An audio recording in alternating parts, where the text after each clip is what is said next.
রাজার মনে তখন হঠাৎ একটা অদ্ভুত বাজে চিন্তা এসে গেল যে রাজা জাতির উপর, সেই মিশরীয় জাতির উপর, সেই প্রিয় জাতি দমন করবে, তাদের উপর আঘাত আনবে।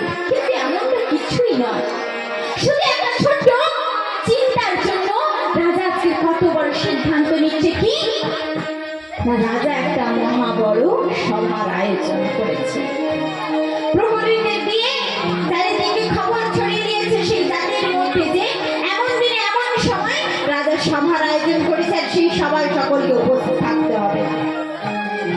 এখন সেই সভার আয়োজন হয়েছে, সেই দিনে সেই সময় সকলে উপস্থিত হয়েছে।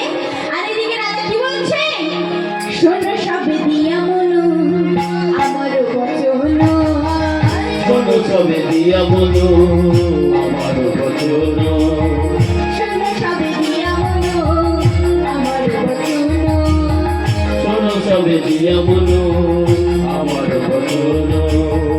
ইব্রিয় জাতির যেমন আশুক প্রয়োজন, ইব্রিয় জাতির যেমন আশুক প্রয়োজন, ইব্রিয় জাতির যেমন আশুক প্রয়োজন, ইব্রিয় জাতির যেমন আশুক প্রয়োজন।